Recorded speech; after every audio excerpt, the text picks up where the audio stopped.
IIT ગુવાહાટીમાં 10મો ભારત આંતરરાષ્ટ્રીય વિજ્ઞાન મહોત્સવ 2024 પૂર્ણ થયું।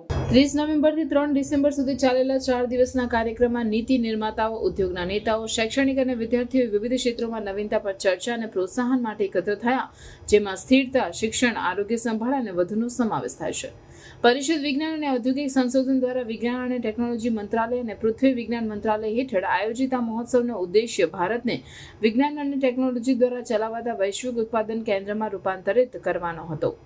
આ વર્ષની થીમ વિજ્ઞાન અને ટેકનોલોજી દ્વારા ચલાવાતા વૈશ્વિક ઉત્પાદન કેન્દ્રમાં ભારતનું રૂપાંતર એ આત્મનિર્ભરતા અને વૈશ્વિક સ્પર્ધાત્મક હાંસલ કરવામાં વિજ્ઞાન અને ટેકનોલોજીની મહત્વતા પર પ્રકાશ પાડ્યો।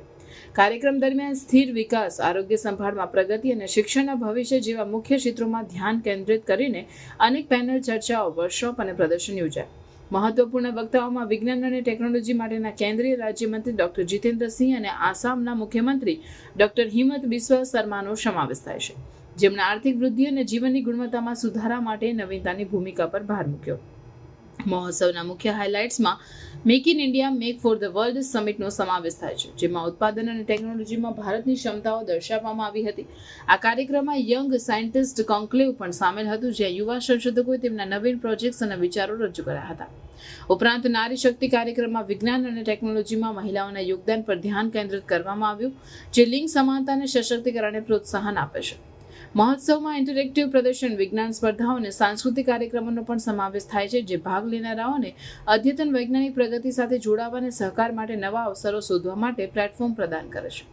Science Odyssey of the North East કાર્યક્રમમાં ભારતના ઉત્તર પૂર્વીય પ્રદેશના અનન્ય વૈજ્ઞાનિક અને ટેકનોલોજીકલ યોગદાનને હાઇલાઇટ કરવામાં આવ્યું।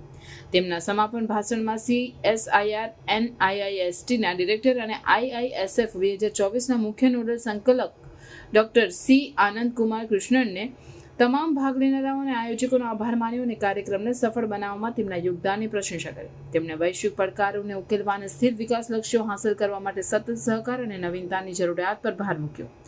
આઈઆઈટી ગુવાહાટીમાં 10મું IISF ભવિષ્યના સંસ્કરણો માટે એક નવું ધોરણ સ્થાપિત કર્યું છે, જે ભારતના વૃદ્ધિ અને વિકાસમાં યોગદાન આપવા માટે વૈજ્ઞાનિકોને નવીનકારોની નવી પેઢીને પ્રેરણા આપે છે।